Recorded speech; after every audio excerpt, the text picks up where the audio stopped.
কিন্তু আমি তার আন্তরিকতাটাকে মানে খুবই বেশি প্রশংসা করি এবং তার আইনের গভীরে গিয়ে স্টাডি করে এই সংশোধনীটা নিয়ে আসার জন্য তাকে ধন্যবাদ জানাই। তবে মাননীয় সদস্য জনাব নাজিবুর রহমান সাহেবের এই সংশোধনীগুলো দুইটা গ্রহণ করা যাচ্ছে না বলে আমি দুঃখিত।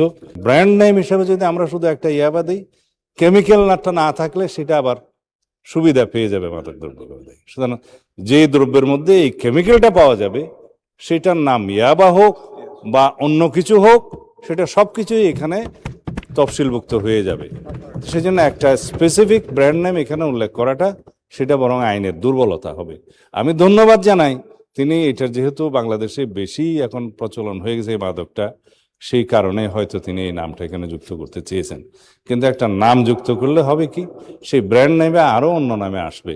কেমিক্যাল নামটা যেহেতু এখানে অন্তর্ভুক্ত করা আছে, সেই কেমিক্যালটা যেই ব্র্যান্ডের মধ্যে পাওয়া যাবে ওইটাই মাদক, ওইটাই নিষিদ্ধ। দ্বিতীয়টা তিনি একই বিষয়ে বলেছেন, না প্রথমটাই আমি দ্বিতীয়টা আগে বলেছি, ফ্যান্সি ডিল।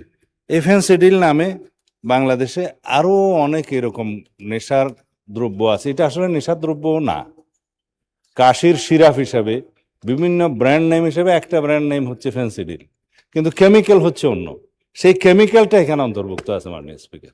তো সুতরাং আমরা যদি শুধু একটা ব্র্যান্ড নেমকে ইউজ করি যে ফ্যান্সি ডিলটা বাতিল হোক, তো বাকিগুলো কি রয়ে যাবে না? তো সেই জন্য এখানে আইন প্রণয়নের ক্ষেত্রে যতগুলো ক তফসিলভুক্ত, খ তফসিলভুক্ত যতগুলো কেমিক্যালের বর্ণনা করা হয়েছে, এখানে শত শত কেমিক্যাল আছে। সেই কেমিক্যালের মধ্যে ফ্যান্সি ডিলের যে কেমিক্যালটা, সেই কেমিক্যালটা এখানে অন্তর্ভুক্ত আছে। সুতরাং ওই ব্র্যান্ড নেমটা অন্তর্ভুক্ত করাটা সেটা ন্যায্য হবে না মাননীয় স্পিকার, এটা আইনের দুর্বলতা হবে। আমি মোহাম্মদ নাজিবুর রহমান, পাবনা ১ প্রস্তাব করছি যে বিলের ২৩ নং দফার পরে নিম্নরূপ নতুন ২৪ নং দফা সন্নিবিষ্ট করা হোক। ২৪/২০১৮ সনের ২৩ নং আইনের প্রথম তফসিলের সংশোধন।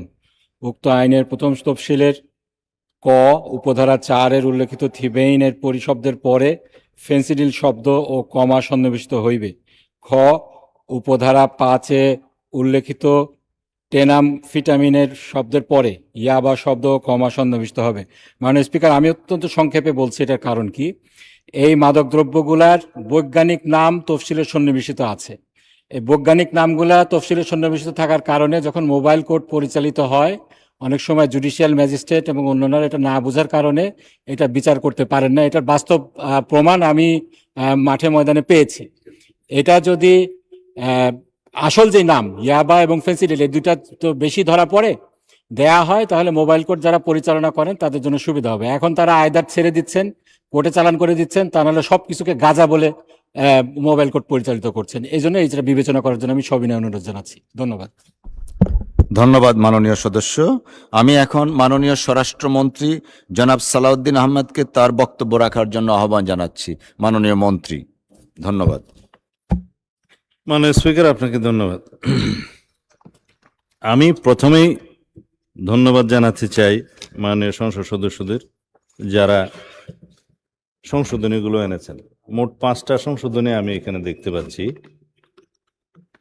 5টা সংশোধনের মধ্যে প্রথম সংশোধনীটা বোধহয় উত্থাপিত হয় নাই, মাননীয় সদস্য ছিলেন না। দ্বিতীয়, তৃতীয় এবং চতুর্থ সংশোধনীটা গুলো উত্থাপিত হয়েছে। 4 নম্বরে মানে কি 4টাই তো সংশোধনী, 4 নম্বর এখানে মিসপ্রিন্ট হয়েছে, এটা 5 নম্বর হবে মাননীয় স্পিকার, প্রিন্টে একটু মিস্টেক হয়েছে। মাননীয় সংসদ সদস্য জনাব মোহাম্মদ নাজিবুর রহমান যে সংশোধনীটা এনেছেন সেটা শুনতে আমাদের কাছে ভালো লাগবে, যাতে ফ্যান্সি ডিল শব্দটা যুক্ত করা হয়। তফসিলের যে লাস্ট আইটেম আছে এখানে, থিবাইন শব্দের পরে ফ্যান্সি ডিল শব্দ ও কমা সন্নিবেশিত হইবে। আর একটা সেই তফসিলের উপধারা 5-এ টেনামফিটামিন শব্দের পরে ইয়াবা শব্দ সংযোজিত হবে। আজকে পার্লামেন্টে আমার কাছে মনে হচ্ছে এই সেশন এবং এই ত্রয়োদশ জাতীয় সংসদে সবচাইতে বেশি প্রস্তুতি নিয়ে মাননীয় সদস্যগণ এই বিলের উপরে সংশোধনী দিয়েছেন, জনমত যাচাই এবং বাছাইয়ের উপর প্রস্তাব দিয়েছেন। পার্লামেন্টের মূল কাজটাই হচ্ছে আইন প্রণয়ন করা। যত গভীরে গিয়ে এই বিলের প্রস্তাবগুলো এবং মূল আইনের বিধানগুলো মাননীয় সদস্যগণ পড়েছেন, তাতে আমার মনে হয় ভবিষ্যতে আমরা আইন প্রণয়নের জন্য এটা খুবই একটা মাইল ফলক হিসেবে কাজ করব। যে সংশোধনীগুলো তারা এনেছেন তার মধ্যে আমি জনাব নাজিবুর রহমানেরটা আগে অ্যাড্রেস করি বটম আপ করে। থিভাইন শব্দের পরে ফেন্সিডিল শব্দটা যুক্ত করার জন্য তিনি যে সংশোধনীটা এনেছেন সন্নিবেশ, এখানে মাননীয় স্পিকার মাদক দ্রব্যের এই নিয়ন্ত্রণ আইনে কয়েকটা তফসিল আছে যে মাদক দ্রব্য বলতে কোনটা ক শ্রেণী, কোনটা খ শ্রেণী, কোনটা গ শ্রেণী ইত্যাদি। এই প্রত্যেকটা শ্রেণীর মধ্যে আপনি দেখবেন উনি যে উপধারা 4-এর কথা বলেছেন, যে প্রথম তফসিলের, এটা প্রথম তফসিল, প্রথম তফসিলের 4-এ ক উপধারার ক শ্রেণীর 4-এ উল্লেখিত থিভেইন শব্দটি, এটা লাস্ট আইটেম, এরপরে ফেন্সিডিল। কিন্তু ফেন্সিডিল নামে যে ব্র্যান্ড, সেটা আরেকটা কোম্পানি অন্য ব্র্যান্ডের দিতে পারে, এটা ব্র্যান্ড নেই। যেমন ওয়াইনের ক্ষেত্রে বিভিন্ন ব্র্যান্ড নেম থাকে, কিন্তু ওয়াইডলি যেটা মাদকদ্রব্য হিসাবে এখানে তফসিলে অন্তর্ভুক্ত করা হয় সেগুলো কেমিক্যাল নামের উপরে হয়। যেমন রেকটিফাইড ইথাইল অ্যালকোহল কত পার্সেন্ট, ওয়াইনে কত পার্সেন্ট, বা 0.5%-এর বেশি অ্যালকোহল থাকলে সেটা এখানে মাদকদ্রব্য হিসাবে গণ্য করা হবে ইত্যাদি। কোনো ব্র্যান্ড হিসাবে হয় না। যেমন বিয়ারের ক্ষেত্রেও দুনিয়াতে বিভিন্ন রকমের ব্র্যান্ড নেমের বিয়ার আছে, বাট গণ্য করা হবে কেমিক্যাল হিসাবে, যে 0.5%-এর বেশি থাকলে অ্যালকোহল সেটা নিষিদ্ধ হবে কি হবে না ইত্যাদি। তো এইখানে তিনি যে ফেন্সিডিলের কথা বলেছেন সেটা কেমিক্যাল নেম হিসাবে এখানে অন্তর্ভুক্ত করা আছে মাননীয় স্পিকার।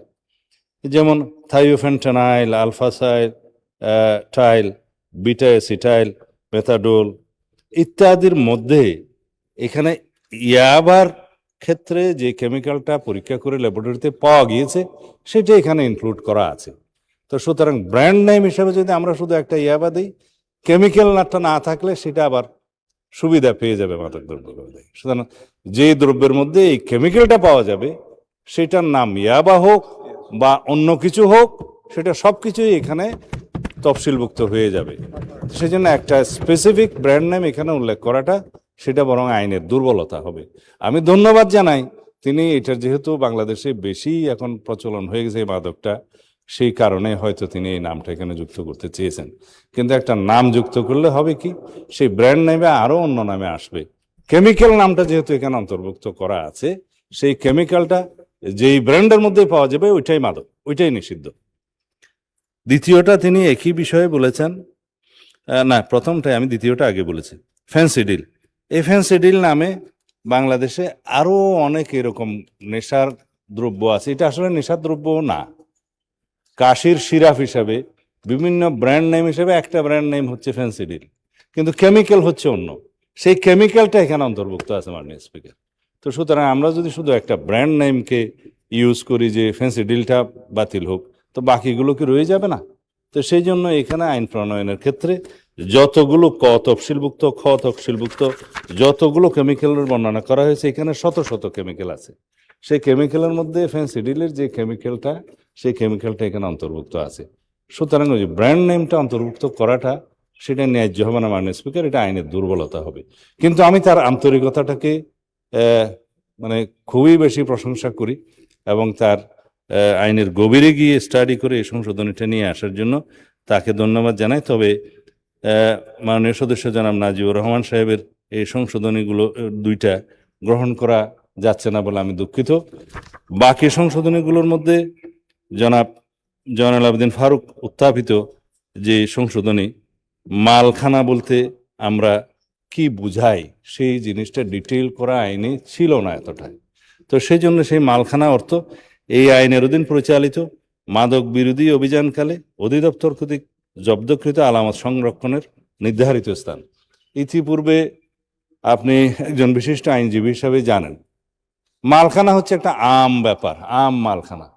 সেখানে মাদক দ্রব্যগুলো যদি মালখানাতে রাখা হয়, দেখা যায় দিন শেষে সেটা পাউডার হয়ে যাচ্ছে বা অন্য কোনো দ্রব্য হয়ে যাচ্ছে, আটা ময়দা হয়ে যাচ্ছে, তাকে আর সাজা দেওয়া যাচ্ছে না।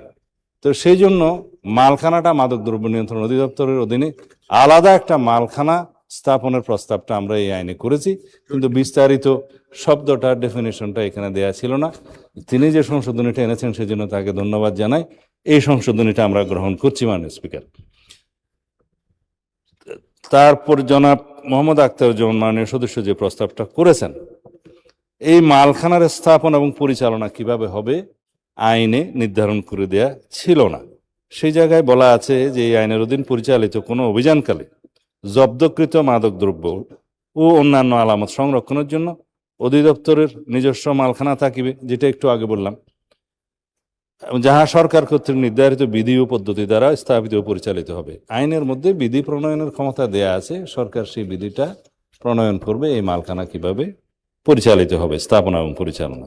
এবং এই মালখানার বিষয় আরেকটা বিষয় প্রণিধানযোগ্য, যে লক্ষ লক্ষ ইয়াবা বা ফ্যান্সি ডিল বা মাদক দ্রব্য এগুলো জব্দ করা হয়, সেগুলোর ব্যবস্থাপনা আমরা কি করব, নিষ্পত্তি কিভাবে হবে? কোর্টের অনুমতি নিয়ে 15 কার্য দিবসের মধ্যে এগুলো ধ্বংস করা হবে। তবে আলামত হিসেবে কোর্টে উপস্থাপনের জন্য একটা আলামত রেখে দেয়া হয়, সেটা কোর্টের নির্দেশনা থাকবে এবং আইনানুগ পদ্ধতিতেই সেটা নিষ্পন্ন করা হবে, ধ্বংসপ্রাপ্ত করা হবে। তা না হলে দেখা যায় এগুলো আবার বাজারে চলে আসে। সেই জন্য যাতে যথাশীঘ্র সম্ভব ধ্বংস করা যায়, সেজন্য এই ব্যবস্থা রাখা। তবে মাদক দ্রব্যের সাথে অন্যান্য দ্রব্যাদি পাওয়া যায়, যেমন গাড়ি পাওয়া যাচ্ছে, মোটরসাইকেল পাওয়া যাচ্ছে, অন্যান্য বিষয় জব্দ করা হয়, অস্ত্র ইত্যাদি বিষয় মানে জব্দ করা হয়।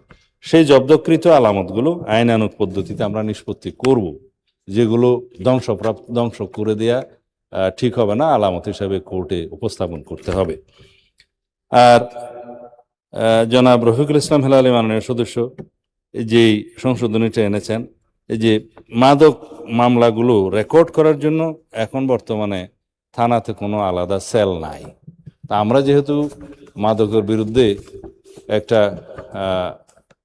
সর্বগ্রাসী অভিযান চালাতে চাচ্ছি, মাদক দ্রব্য নির্মূল করতে যাচ্ছি সমাজ থেকে, সর্বাত্মক, আমি তো বাংলাতে একটু অসুবিধা আর কি মাননীয় স্পিকার, আমাদের সর্বাত্মক যে প্রচেষ্টা গ্রহণ করছি, সেই জন্য আমাদের এই ব্যবস্থাটা নিতে হচ্ছে যে মাদকের মামলা রুজু করার জন্য প্রত্যেক থানাতে একটা আলাদা ফোকাল পয়েন্ট থাকবে, সেল থাকবে, যাতে দ্রুততম সময়ে মাদকের মামলাগুলো রেকর্ড করা যায় এবং সেটা রেকর্ড করে অভিযোগপত্র দাখিল এবং নিষ্পত্তি সংক্রান্ত সমস্ত তথ্য এই সেলের মধ্যে সংরক্ষণ করবে এবং মাসিক ভিত্তিতে মহাপরিচালক মাদকদ্রব্য নিয়ন্ত্রণ অধিদপ্তরের কাছে মাসিক ভিত্তিতে সেটার নিষ্পত্তি কি হলো, কোনটা তদন্তনাধীন আছে, কোনটা সাজা হলো, কোনটা কি হলো, এই তথ্যগুলো প্রতিবেদন আকারে তাকে প্রতি মাসে প্রেরণ করবে, যাতে করে আমরা একটা মনিটরিং ব্যবস্থা করতে পারি যে মাদক মামলাগুলোর অবস্থা কি হচ্ছে, সেগুলো কতটা নিষ্পত্তি হচ্ছে, কতটা খালাস পাচ্ছে বা কোনগুলো আমাদের আপিল করতে হবে ইত্যাদি।